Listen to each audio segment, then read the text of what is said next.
Thank you so much, Rohan. And thank you once again, everyone at IRSI, at Youthful IRSI, for having me over. And it's really a pleasure to be a part of this wonderful program. So I've been given a topic which, frankly, I'm not very used to talking about, but it is something which is very close to my heart. And this is something which I'm doing day in and day out now. I mean, maybe 50% along with my clinical practice is going into spending the time on newer projects, newer hospitals, and newer expansions. So it is something definitely very close to my heart, and I will try to share some of the learnings, and also try to share some of the mistakes that we have done in different locations and different places, and what has worked and what has not worked to the extent possible. So the brief which Rohan gave me for this topic when he said brick and mortar, I also thought it was going to be more about the team building aspect of it, but he said, no, we actually mean the real brick and mortar. We want you to talk about the building. How do you go about the designing, the internal layouts? What do you have in the building, and how do you go about planning when you start a hospital? So I would like to submit that these scenarios are extremely different depending on where you're practicing, whether you're in a tier 1, tier 2, or tier 3 city. A lot of what I would say would be totally not applicable for, let's say, someone in Bombay or maybe even in Delhi, where the real estate is at such a high premium. So you have to be very smart, and you have to try and put in everything into a much smaller area. We in South India probably don't have that problem as much, and are able to have much larger practices, and space is less of a constraint. The second aspect would be existing places where you're already located versus opening in a new territory. That would also be important in how you plan your location, and how you plan design your building. It would also be very, very important based on whether you're a solo practitioner versus a group practice where multiple doctors bring in their patients, or you're an institution or a hospital. And really, one size does not fit all. And we also have hospitals which is a tertiary care, which is a 6-7 story building, but we also have practices which are just a ground +1 or ground +2. So a different thought process goes into planning each of these things, and I will try to share as much as possible over the next few slides. Now, before we even decide on what to do with the building, first we have to look at what would be the location. And location is very important, especially if you're in a new territory or starting out a new practice, whereas it is possibly less important if you already have an existing presence and you're just trying to move into a slightly a better premises or a larger premises because your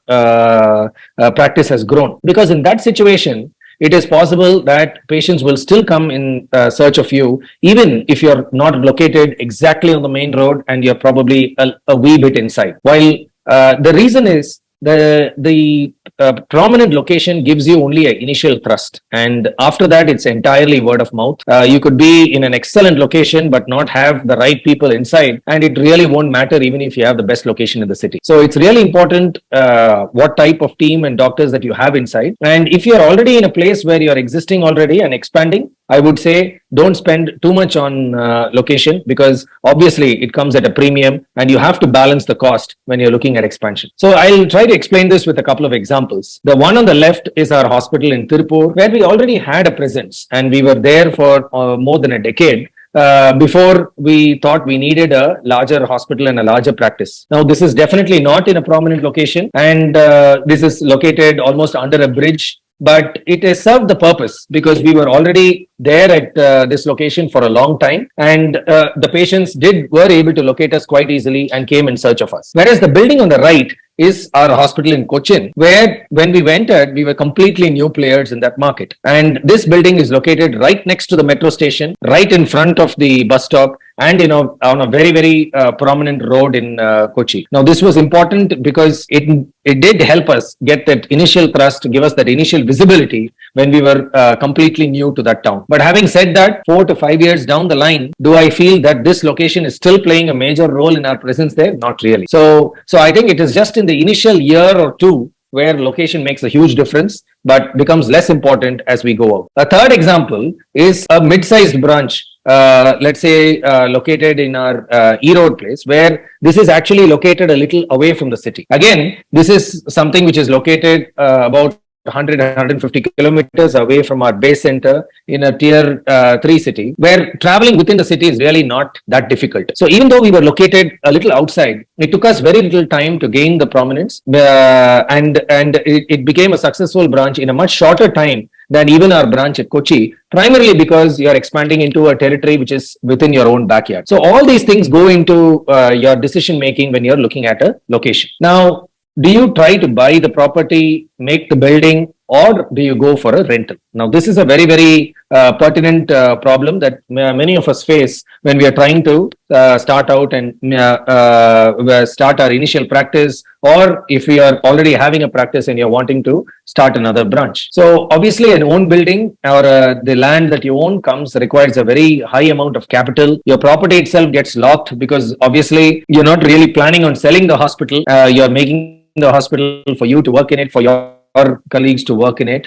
So the property itself, if it were left alone somewhere else, it would probably appreciate, and you might be able to sell the property at some other date, whereas you may not be able to do so here. Yes, there is an initial rental cost which does come in, but then there is a lot more flexibility when you go in for a rental building, because you could even decide at a future date, 5 years, 10 years down the line, that now I need a bigger presence, better presence, and you would go in for a different location. All this becomes exceedingly difficult when it is your own building and your own land. It becomes quite challenging. And also, I would say we need to balance the expenditure between equipment versus establishment. Now, if you spent a lot of your budget on establishing the building and establishing the presence there, it would be difficult for you to spend a lot on your equipment. But ophthalmology today has become an extremely investment intensive branch.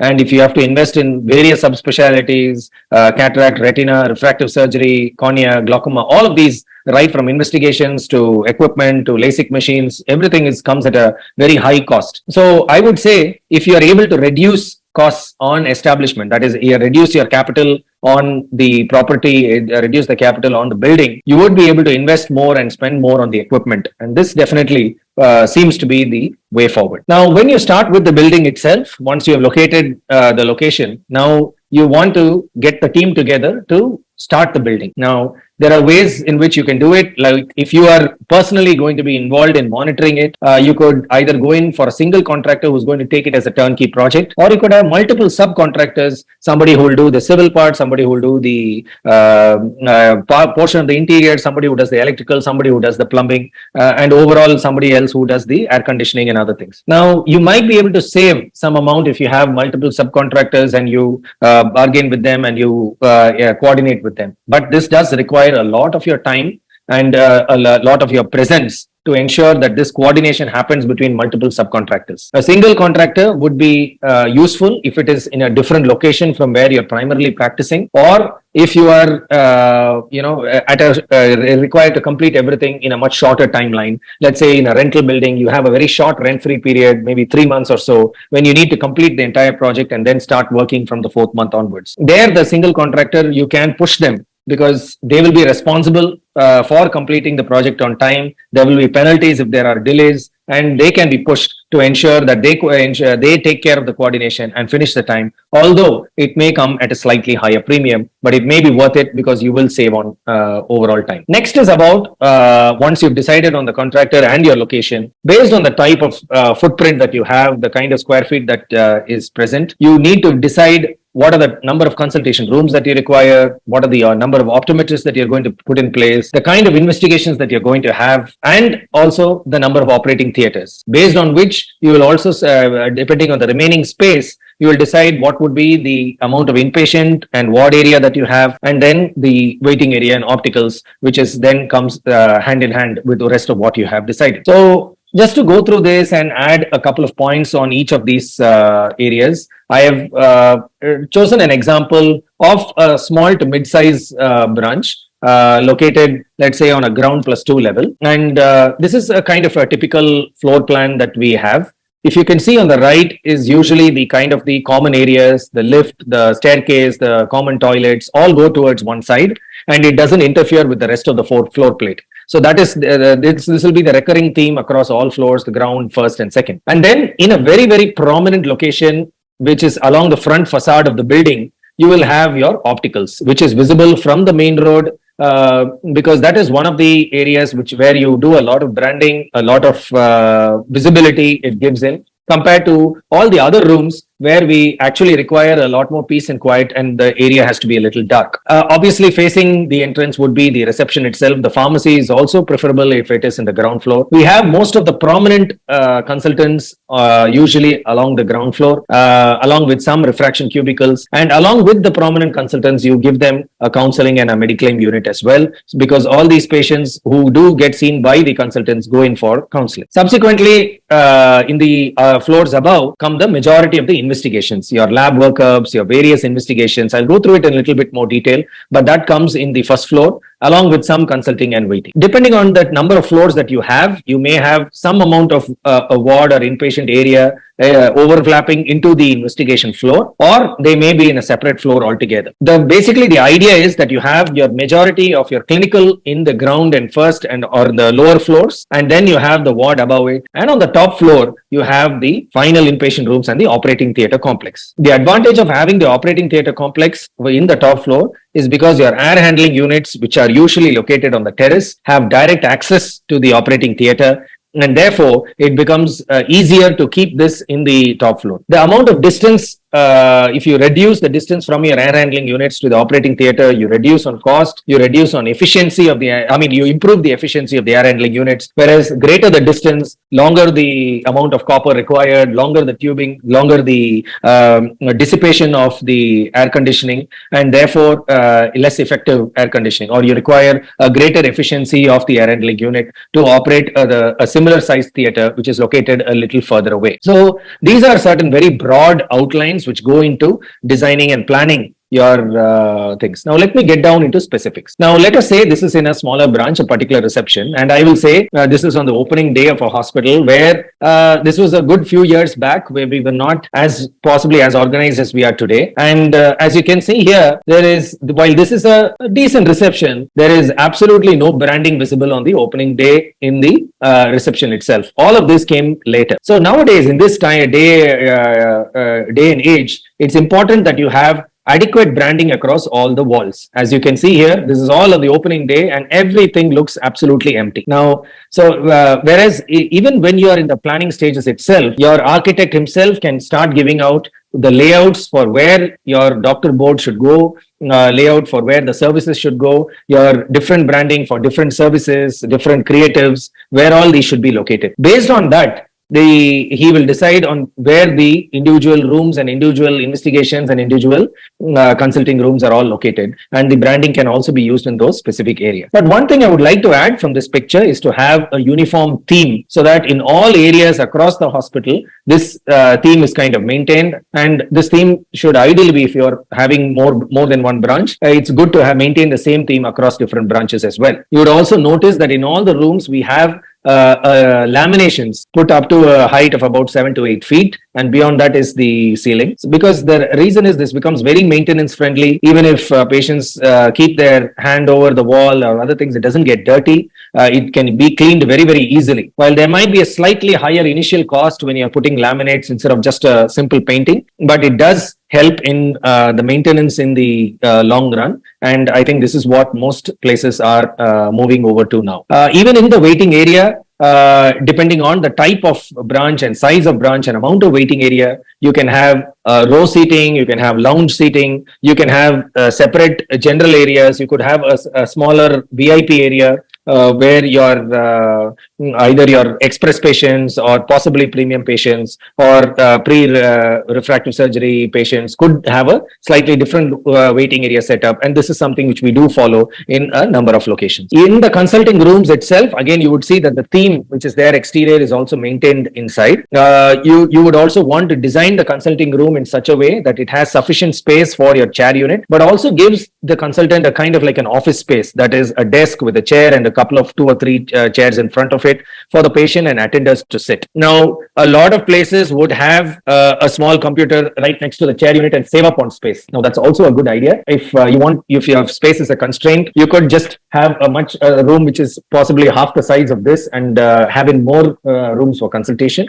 But if you have space, it's good to just do the examination here and have a separate kind of space where you actually discuss with the patient and the attenders in front of the table. And this is something which we religiously follow, and it's a typical layout and floor plan that we use. And it's also important that these tables are made in the layout itself. When you are making the consulting room itself, where the table is going to be located, where the drawers are going to be located, where the wash basin is, where the chair unit is. Because all the electrical lines, the spacing, everything goes according to this. Your internet lines, your Wi-Fi lines will be located close to where the computer is going to be, whereas your chair unit, where all the electrical lines for your chair unit, indirect, everything goes on the other side. Whether you need a right-handed chair unit or a left-handed chair unit will also depend on the orientation of the chair unit. So all these things, it's good to have them in the drawing rather than just label it as a consulting room and completing it, but go into the specifics, ask your architect to make all these layouts so that every other planning of your internet, electricals, everything goes accordingly. Your optometry lanes should also be standardized, and these can be standardized cubicles where you could have a pre-optometry space or a pre-refraction space, as we call it. The pre-refraction space has again electrical lines along the flooring with a small hatch kind of thing which you can open up when you want to connect the plug points or switch on something. The NCT, the auto refs, the slit lamp all goes into this common area, and these refraction cubicles are usually a standard 3-meter length. You could have a 3-meter chart, or you could have if you have a mirror in the opposite, you could have a kind of 6-meter chart with a 3-meter distance. And this is an error which you can see here. Now, that's one of the reasons I pasted this particular picture. Now, all of this optometrist is sitting here and the patient is on to the left. But if you'd see, most of our optometrists would be comfortable using their streak retinoscopy on the right hand, being right-handers, and this should ideally be reversed, and the door location should also be on the opposite side, as the mirror or the electronic chart should be located directly opposite to the patient. So this should be reversed, and this was something which was noticed during the planning stages itself, and this was changed. So it's important you get all these layouts done when you're in the initial planning stage itself, and not wait till you complete the building and then identify these errors. Investigation rooms also can be planned in a similar way. When you decide on what are the investigations that you're going to have, topography, your retina lasers, your OCT, B-scan, glaucoma investigations. Based on that, you can start earmarking the rooms and again make the layout. So if you're having a laser, the kind of whether they are using a LIO or a slit lamp laser delivery system, whether they're using a ECG in the lab, or whether they're using immersion, which may require the patient to be in a reclining position or in a bed. Again, for topography, might require lesser space. For a fields or an OCT might require a slightly larger space. Based on that, you can have the internal layouts and the investigation made, the plug points, electricals, everything can be decided accordingly. Earmark all of these, what is going to go into each investigation room. While you may not be able to plan everything, and there might be some customization which you may need to do as you go along, and you may not invest in all the investigations in the beginning itself, but it's good to earmark what potentially could come into each of these places, even if you're not buying them in the very beginning. I won't go into the great depth of the interiors of the operating theater because that's, I think, a separate topic on how they are going to plan the operating theater complex. But suffice to say, having HEPA filters over the table and your laminar flow, and you could have a modular OT if you're comfortable with it. While many places do have a single table concept, we have a dual table concept in all our centers and follow the double table system. Based on that, your size and space inside the theater for trolleys and the phaco machines to move on either side, all that has to be planned. So a minimum theater size that we go in for is usually a 16x16. And like I mentioned earlier, it would usually be in the top floor. And also we plan in such a way that the sterile and unsterile corridors are completely separated. So you have a unilateral flow. So the patients, after changing, they go into this sterile area. Then the equipment goes into the operating theater complex. Then when you see, once the unsterile equipment go into the autoclave room, from the autoclave they go into the clean equipment space, and there are pass boxes on either side through which the clean equipments go into the operating theater. So because of this, we will have a unilateral flow of the equipment, and this is important as per NABH standards. Also, another important thing which I missed out is also you should plan where each location should have the fire escape, and that fire staircase should also be marked in the beginning itself, so that again this is an important part in your approvals, and your fire staircase obviously can't be be a part of your theater complex. So where you're locating your theater and other things goes based on the location of the fire staircase. So the optical service is again something which is now become just one here. So the optical services is part of an integral part of our hospitals. An optical outlet in all the branches. But then again, you should also remember that these optical outlets within the hospitals are now competing with very fancy optical outlets in almost every city with the regular lens cards, so many other branches of various opticals which are there across all cities. So it's important that they get a nice wholesome experience even in your hospital, have less counters, have more areas where the patients can experience, get the touch and feel, where they are able to go select the frame, pick up the frames, try it on themselves, have more personalized counters, smaller counters, and this kind of helps in your optical outlet as well. When it comes to the ward and daycare unit, you can have different spaces based on the kind of size that you have available for making your daycare units and your inpatient rooms. Obviously, most of us have shifted entirely to daycare surgeries, whether even retina and cornea surgeries nowadays, we discharge the patient on the same day. Very few of them are admitted. So you could have a daycare like a lounge where you could just have curtains separating them, a seated sofa, recliner. The patient can just lean back because they are hardly there in the hospital for a couple of hours, and that's quite sufficient and is very requires very less space. You could have some rooms also where some patients could stay overnight with attached toilets. These are again, like I said, maybe for your few retina and cornea surgeries which our patients are staying. Apart from the daycare, we also have a slightly more different modified daycare unit, wherein some of these may not be just recliners, but a small bed with an attached, just a small chair for the attendant to be in. Again, these are meant only for daycare surgeries. Even if they require a specific positioning to be done after retina surgeries, it can be done even in a daycare room as per the comfort of the patient. You can tailor make it as per the space that you have. If you're planning on doing camp surgeries like we do in a lot of places, it's important to have a general ward as well. You could use it also as a slightly step down daycare for the lower packages where patients just comes, lie down, get the surgery done and leave. Even camp surgeries in many places are being done as a daycare where the patients come early in the morning, get investigation done, get operated and leave in the evening. What you don't see in the infrastructure, but is the most integral part of any hospital, the backbone, is the EMR and the hospital management software. And while there are multiple options available today, that there is uniformity, that you have easier reporting, easier cross consultations, and so many other records that uses that can be, and it could be a separate topic in itself. You would also possibly do well to bring into your budget investing in a camp vehicle, because this is again with something which is very useful, especially when you're starting out to do some camps, to get the word out that you're a good surgeon, and word of mouth can build up very quickly through camps as well. If you have a slightly larger space or you're a teaching institution and you're planning to be a teaching institution, it's important to have boardrooms, have libraries, and have an auditorium as well if it is possible. I'm not saying we have this in all our branches, but in some of our places where we have fellowships and DNB programs, we do have these facilities as well. And this could also be something which could be in the back of your mind. So constancy in interior design, having a theme is important, maintain uniformity, having maintenance friendly interiors like having laminations and glass, this thing, though it might be initial cost might be high, but the long-term benefit of lower maintenance and easier maintenance is definitely something which we can easily practice. Thank you so much. I hope I have,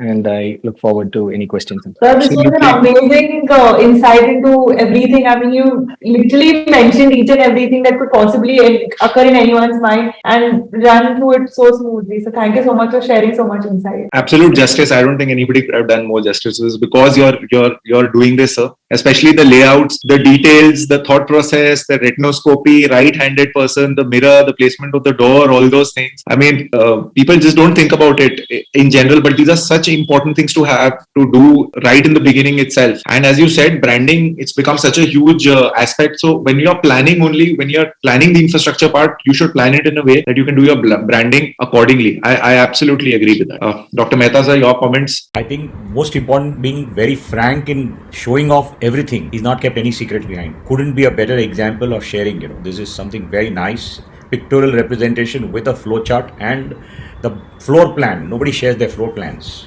Keeping the toilets on one corner, the AHU, which is so very important, where the air is being drawn from. Otherwise, you will get some dirty smell if you have a nearby factory or something else. And getting a fresh air into the OT, it's a big deal if you don't have a proper air handling unit, air conditioning and your sterility. I think brilliantly placed the whole. Very well done. Optical showroom. He did not mention much about the chemist as yet, but I think these two would be the, three places where maximum, if you go to any big hospital like Leelavati or Nanavati, as I say, three places where you would meet people. One is the chemist shop, optical, of course, incidentally, canteen and the loo. These are the three places where you will meet everybody. Whichever department they go to, these are places which they'll have to use. So these are very well said, very well done. Thanks for sharing. Yeah, no, I just wanted to ask Dr. Saurabh also, because he's got an institute in Noida where, of course, it's old. So, adding new places to it, sir. So how has it become different in the last decade or 2 decades when you are adding new places, new infrastructure to your facility? It's always a challenge. It's always a challenge once you're refurbishing something or you're replanning it, and it's a process of breaking down a lot of things, bringing down walls, and the standards also have changed over a period of time. So once we started off, there were no standards to follow, and soon there are other standards, the NABH standards, as well as you need accreditation from various authorities to be able to function. Your firefighting equipment, your passages around that, your NOCs from various statutory compliances, they come into account, and it is very, very difficult to change a place, and that's what we're in the process of. We've changed quite a bit in the hospital because it came up bit in pieces, a few rooms at a time, and then a floor at a time, and then the OT was on the ground floor, which was shifted onto the first, then onto the second, and now onto the third. So we've seen that transition. So we've seen that it was a one-room OT in the ground floor, and now we've got the full floor on the top. So it is a challenge, and I learned quite a bit from Shreyas today, because I've been to a lot of hospitals in my initial journey when I was I used to assess I was assessor for NABH. So I think he did justice to his topic. And Thank you, Dr. Senthil, sir. Your comments. You've been leading 2,500 ophthalmologist group, and you get a lot of queries from people regarding this. Yeah, one question to Dr. Shreyas is, when you start this center in a town like Erode, which is already the city of Erode already has a lot of eye hospitals. So how much time does it take for the center to break even in a smaller town like Erode? Do you want the honest answer, sir, or let me be. I think you have been honest with your presentation. Yeah. No. Let me be very, very honest, and I think we have also been very, very lucky that generally we break even in the third month. Okay. So that is operational break even, not the investment break even. Investment break even possibly is usually between 2.5 to 3 years. So the challenge, I think, is to in terms of opening new centers, is in getting doctors. I think that is the biggest challenge you might be facing. Huge challenge, sir. Huge challenge, definitely, and getting quality doctors and getting doctors who can maintain the same standards that you have across all centers. So it is a challenge, but I think overall, with a robust